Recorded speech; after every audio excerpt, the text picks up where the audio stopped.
Hello and welcome to our channel. I'm Richard. And I'm Gary. We are going to watch Phantasm 2. Gary has not seen Phantasm 2. Nope. We're going to see Phantasm 2 together. I actually have seen Phantasm 2. I saw it back in, I think it was released in 1989, and I saw it in the theaters back in 1989, and I think that was the only time I saw it. So let's get ready and watch Phantasm 2.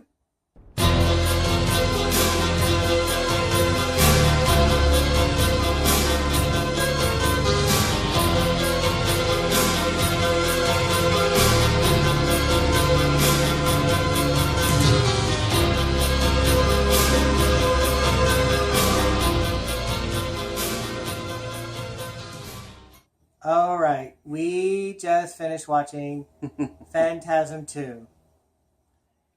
And, well, Not as good. It's interesting having all the explosions in the beginning. It's like, what did they do, blow their budget? yeah, they did this like major recap at the beginning of the movie where they established basically what happens at the end of the first movie to try and tie into the second movie. And and they did the house exploded. And then later, a few minutes later, another house explodes, big, huge explosion. And I think all this happens about 10 minutes or 11 minutes into the movie. So you have all this action, all this stuff going on for the first 10 minutes of the movie. And then nothing happens for 30, 35 minutes. I checked the time. It was like, I was looking at 44 minutes in, and it was like nothing was happening. Reggie and Mike were just traveling. They were just driving, going from place to place and traveling. And then this new character they brought in, this girl, she was just having, her grandfather died, and she was dealing with family issues with her grandmother, and then her grandmother gets taken away, and nothing really happened for the longest time. It was so boring. And they didn't do any progression of the myth building. Yeah, that was the other problem. So it felt like that was the other problem. It was like, we didn't learn anything new about the tall man or what they're doing. They basically, it's almost like they rehashed it because they showed the other world again. But nothing new. But they didn't add anything to it. It was just, okay, so one of the little dwarves came out of the barrel and started crawling out of the barrel, but that didn't add anything to it. It was just showing us the other world again, and that was it. And the creatures, the dwarves, I liked in the first one that they still retained the real look of the dead that they were made from. Yeah.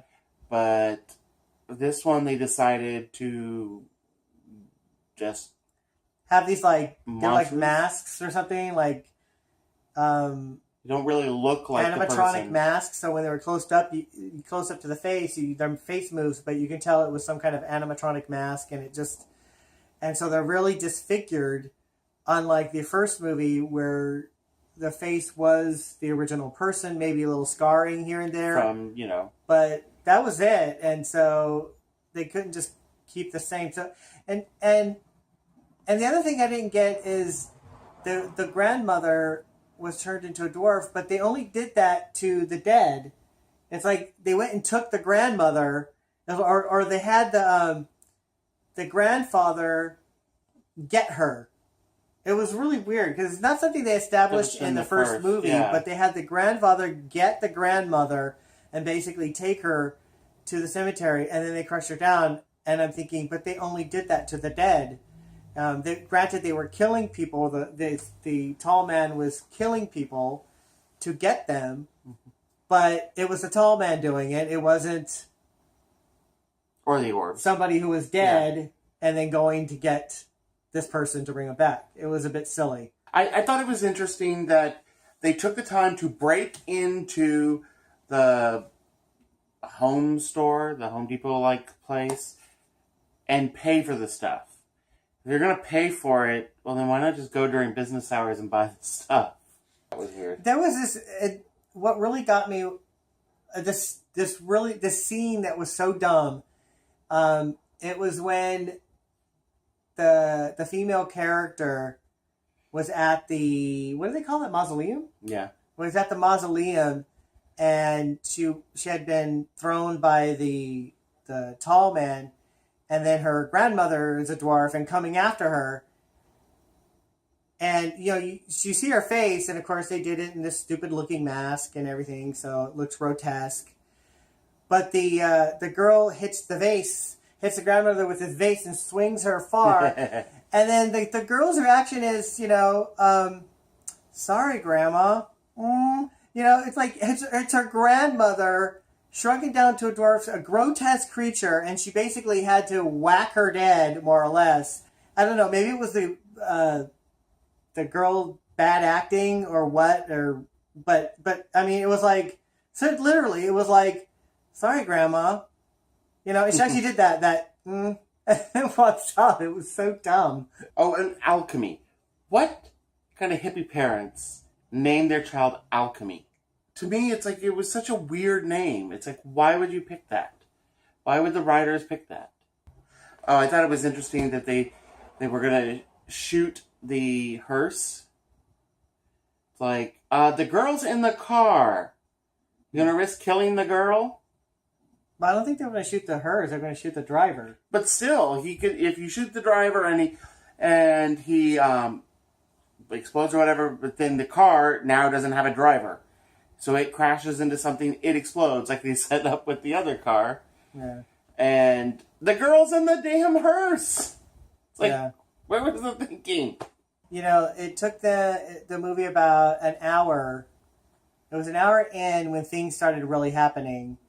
They all finally got to the mortuary, cemetery/mortuary, and they had the final battle with the tall man, and it all, that part was actually pretty good because it was something that's actually happening and it was moving.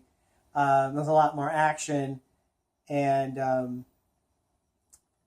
so I was more interested in that. It was like, so earlier in the movie, I was just like yawning. I just could not stop yawning because it was so boring. It was, I don't know. And then they like bring out the spheres, and now they're like the thing in the movie. They're like the big thing, like the 3 spheres, and they spent a lot of time with those things. And that was the other thing I just didn't really understand. Every time those spheres came out, the people were just standing. They just stood there and looked at it as this silver thing just approached them. And I just understand why that kept happening. They had the priest, and the priest just stood there while it just latched on his head. And then the girl, comes and just stood there until Michael pushed her out of the way. But still, it's like, why do they stand there? It's that kind of stuff that just really frustrates me, because that didn't happen. Well, it kind of happened in the first movie, but the first time it happened in the movie, it was when this guy was attacking Michael, and Michael escaped, and then he looks up, and then the ball hits that guy. And then the second time, Michael was going to stand there until his brother pushed him out of the way. But in this one, it was like the priest stood there, the girl stood there, and they had plenty of time to move, and they've established several times that, you fall on the floor and it just goes right over,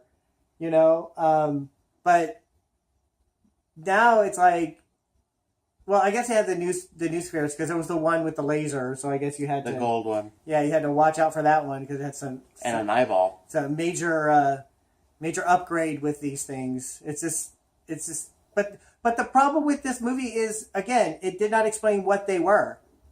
They did establish that they came out of this tiny coffin, but what were they? There was nothing. Right. Just an upgrade. Nothing about that. Nothing about the tall man. We didn't learn anything new about him except that he likes to turn into women because he did the same thing in this one. We're still assuming that because, it's really so unclear, but it does seem to happen. Well, yeah, because, the girl pulled the thing off and he had the scar on the side of his head where she pulled off her hair. He was in the front seat. So he was the girl.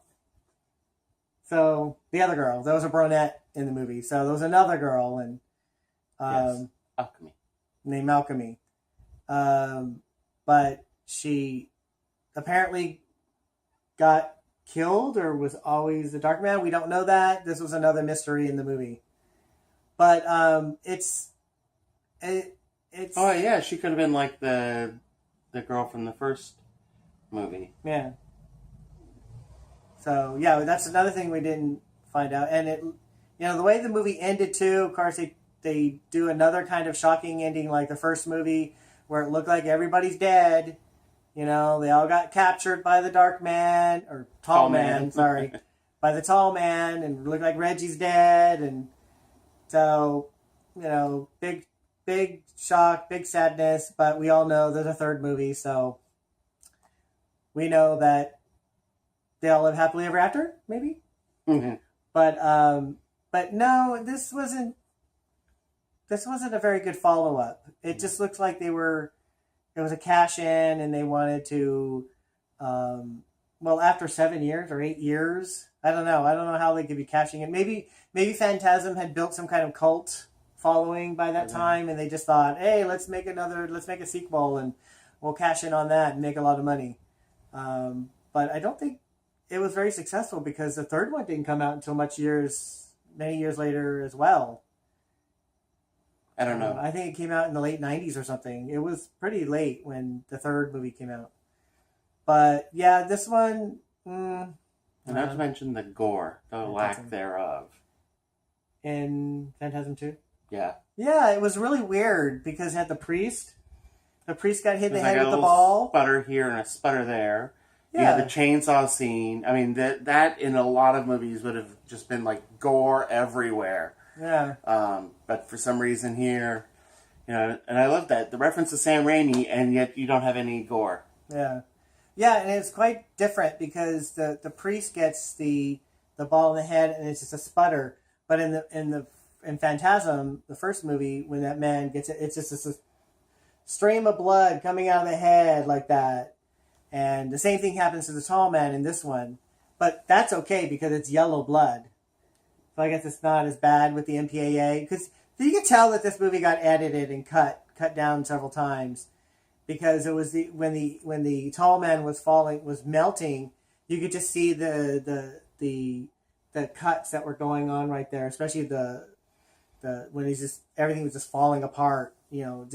It was cut short. You could just totally tell because it was not very well edited that way.